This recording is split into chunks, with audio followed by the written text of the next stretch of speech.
Hello, I am Vladimir Vladimirovich Putin.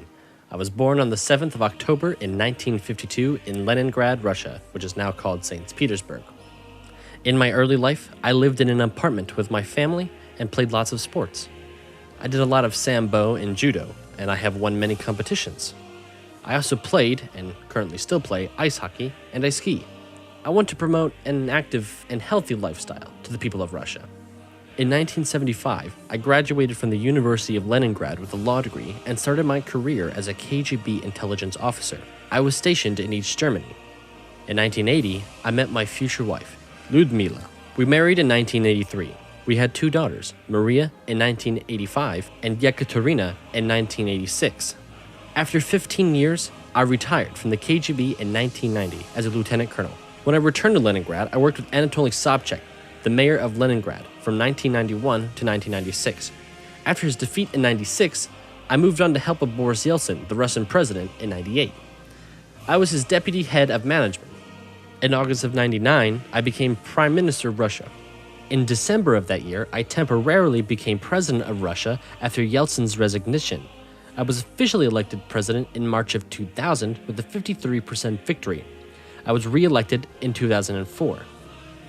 By 2008, I became the Prime Minister of Russia again due to constitutional term limits, but then I was elected again for president in 2012. Amid my election that year, there were many protests because people believed that this election was fraudulent, which it obviously wasn't. As president, I have done many things which people have deemed controversial. I signed a law banning the adoption of U.S. children. I did this to promote the adoption of native Russian orphans. I granted asylum to Edward Snowden. He was wanted by the US for leaking classified information. I banned gay couples from adopting children and propagandizing non-traditional sexual relations. I want to keep moving forward in Russia, not fall behind because we can't properly reproduce. So, in 2013, my wife and I got a divorce. It was mutual and no harm was intended. I was busy and I had no time to see her. Our kids were adults and I had to move on. It was the best for both of us. Now in 2014, Russia hosted the Winter Olympics. I started new measures of security to make everybody feel safe while they attended the many events.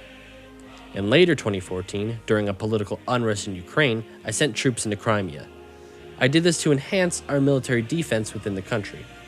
Speaking of sending troops, after hearing of all the horrible things that were happening in Syria, it was time for me to stop watching to take action. In 2015, I started sending airstrikes into Syria. This did cause quite the stir and surprised many nations. It was time to end what was happening in Syria. During the US elections, I heard that my good friend Donald J. Trump was running for president. In 2016, I had my finest hackers, named the Dukes by US federal investigators, steal classified information from Trump's biggest enemy, Hillary Clinton. It was a success. I obviously diverted any blame the US put on me. Why would I want to lose a major ally like that? Wait, didn't he just admit to hacking the elections? No, he wrote that in the script. Leave it in? Are you sure? Okay, whatever. So that's about it. I'm still currently president of Russia, and I hope it'll stay that way for a while. Thank you for listening.